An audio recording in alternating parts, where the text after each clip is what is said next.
Dave, I suppose firstly, welcome back. Did you get much of a holiday?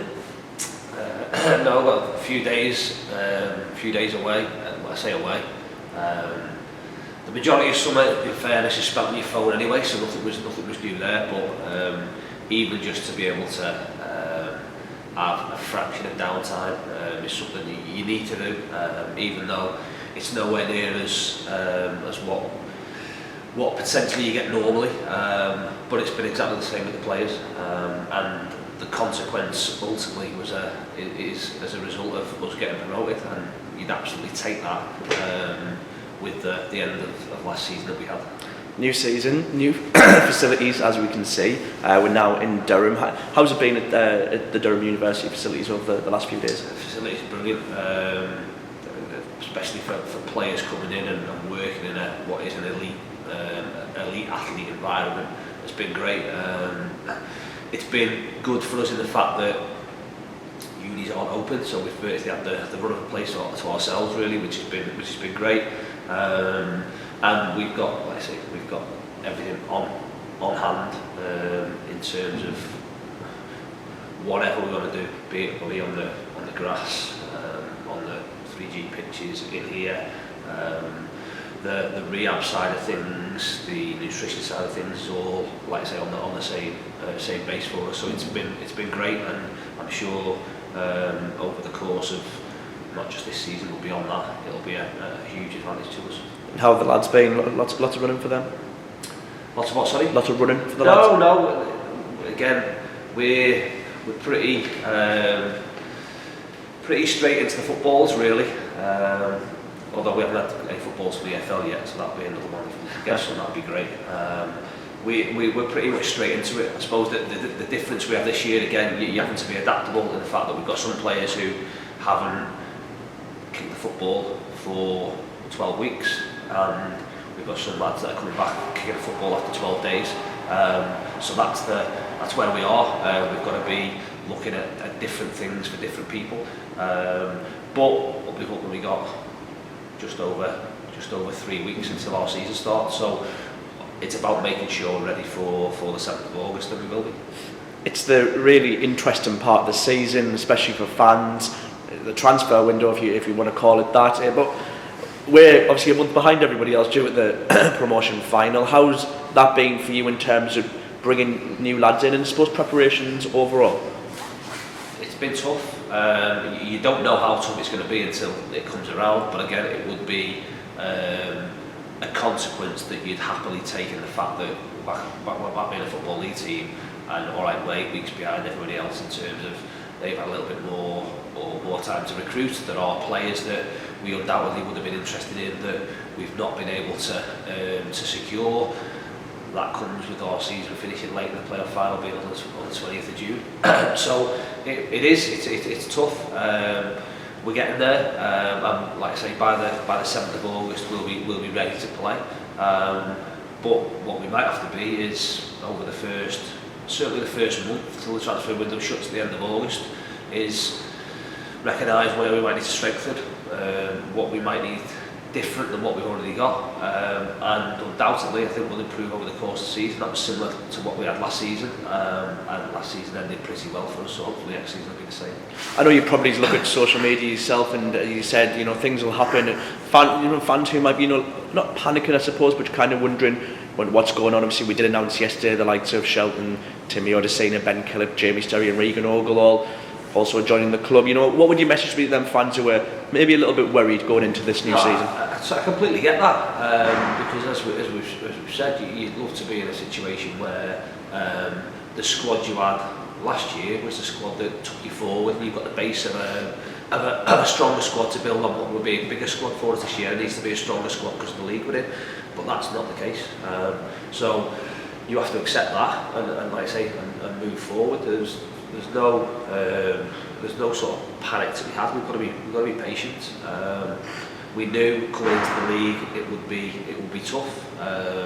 The budget we've got is competitive, and we think we can, like I say, we can have a go with what's in front of us. But what we can't be is almost forced into signing players or players and agents asking for money that is not value for money and money they're not worth based on what they've done previously. The football club almost went bump getting in a mess a few years ago, not too long ago, through mismanagement, if you like, at the top level. And there's no way that I'm going to be responsible for putting the football club in danger by needlessly or stupidly spending money that players aren't worth. And that unfortunately will mean that you miss out on certain players. What we are doing, we're making really, really good offers. And if that doesn't secure the signature of the players we're after, then no problem, we move on to different targets. There are a lot of players still out of contract. The loan market again will be important for us. It's something that I've used really well and really effectively over the past probably 4 or 5 years. And come the back end of August, all the players that have gone into clubs that will think first game of the season I'm going to start and they find themselves on the bench will look and go, I'm not too happy sat here watching, I want to get out on loan, I want to play some games. That's when we've got to make sure that we're on the ball in terms of what's out there, what we might be interested in, where we need to improve, where we need to strengthen, and we'll do that. But like I say, I've no fears in terms of where we are at now. We're not judged on where we're at now. We're going to be judged from the 7th of August on. The pre-season, again, a little bit disjointed, a little bit fragmented. Games that we play, again, means nothing. It makes no difference whether we play Premier League clubs and lose, or Northern Premier League clubs and win easily, or whatever it might be. We want to beat Crawley on the opening game of the season, and what happens in the pre-season prior to that won't be of huge relevance. Recent good news though, as you said, talking about yesterday, all them players tying down and Regan Ogilvie coming in. I suppose we'll start with Regan. Is that someone you've looked at for a while? Yeah, Regan's someone that, like I say, has had some decent loans over the past couple of years.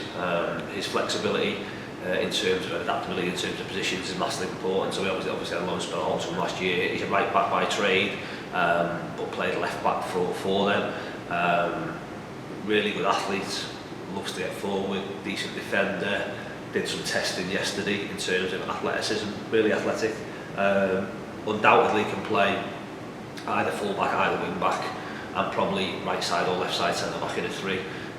So ticks loads and loads of boxes for us, and has all the sort of characteristics and credentials to be a Football League player. So like I say, his was a signing that, like I say, ticked an awful lot of boxes for us. I'm delighted to have him in. Obviously there was lots released yesterday. There's loads of work going on in the background. We've got boards full of names of people, and we've got a, like I say, I suppose a figure in mind in terms of squad, a makeup of squad, how many players we need in each position and things like that, and there'll be coming more news over the coming days, which again I suppose will ease any unease that the supporters may have moving forward. Another one yesterday, Jamie Sterry as well. How happy we tie him down, and I suppose fair play to him, because that's probably common knowledge that lots of clubs were interested in him, and he's committed 2 years to Hartlepool United. Yeah, again another one of last year's group, what we wanted to try and keep. We've done that in the main of the players that were signed with us permanently, and getting Jamie in was massively important. It was great for us since he came in.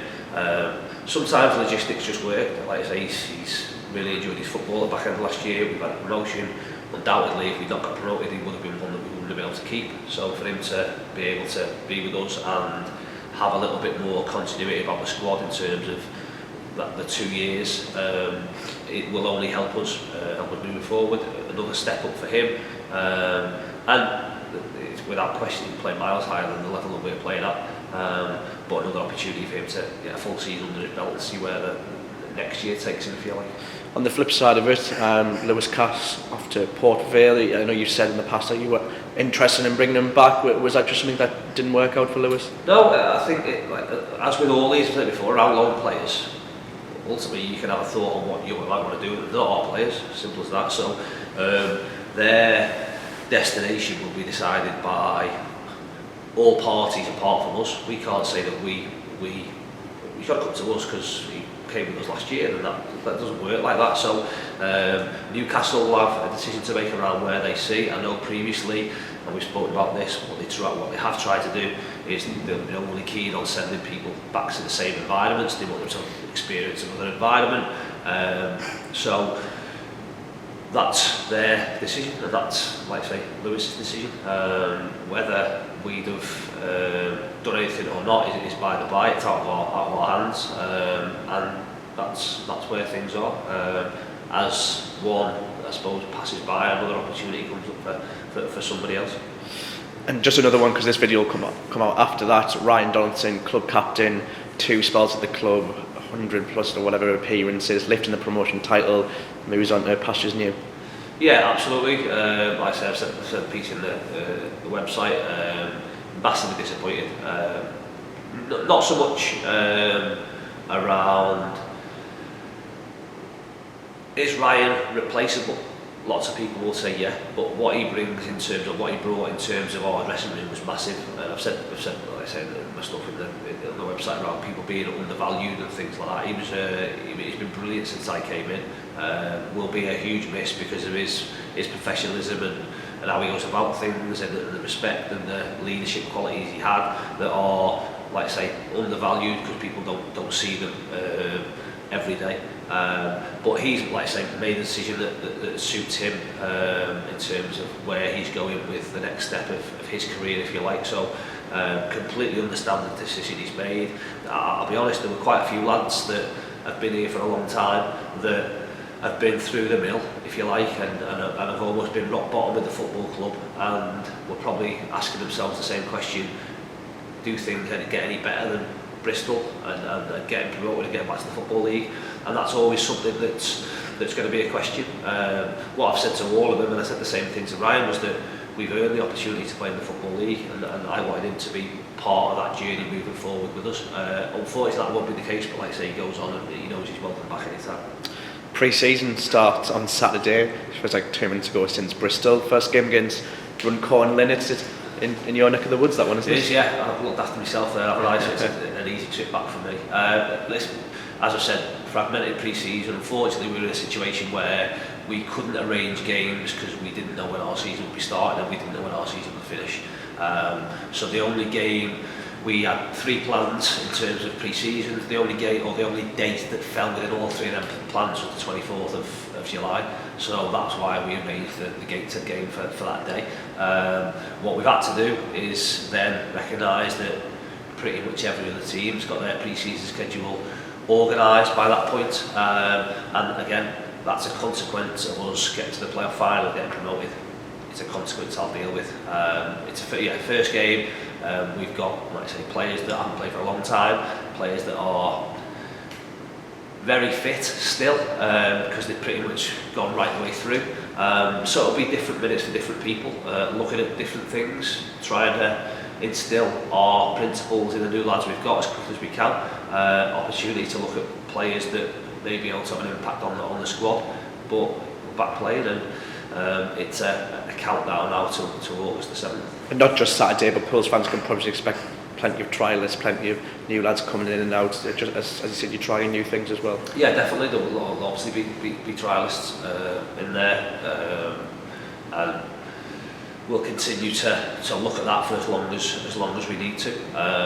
As I've said, undoubtedly we'll use the loan market, and there will be loan players coming in, but with that, you're in the hands of other clubs, and it might be that it's 2 weeks down the line before a certain player can come out and things like that. So we know where we're at. We'll keep in constant contact with people, and like I say, pre-season may be a little bit disjointed, but ultimately it's about what happens on August the 7th, and I can guarantee that by that point we'll absolutely be prepared to play and win.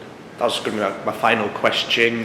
As we saw about fans worrying a little bit, are you fully confident by August 7th? I know you said players will probably still come in after that. Are you fully confident you'll have the squad that's needed by the time we play Crawley as well? Yeah, absolutely. Listen, our aim at the moment is to make sure that our squad's ready when the transfer window shuts on the 31st of August. But will we have a squad that's able to compete in that first month? Absolutely. So there's, like I said, there's no worries from our perspective about that. Like I say, you can get into a little bit of a tears and a bit of a, oh, we've lost this and he's gone and we've got them. It's, you know, I say it's life in terms of where we're at and the situation we find ourselves in. Panicking going to do nobody any favours. We have to stick to what our principles are in terms of making offers to players and clubs that we think are fair and where we are in terms of budgets and things like that. And if things don't happen, no problem. There are, like I say, to play more fish in the sea. There's plenty of players out there, plenty of good players out there that will be desperate for an opportunity to play for Hartlepool Football Club in the Football League.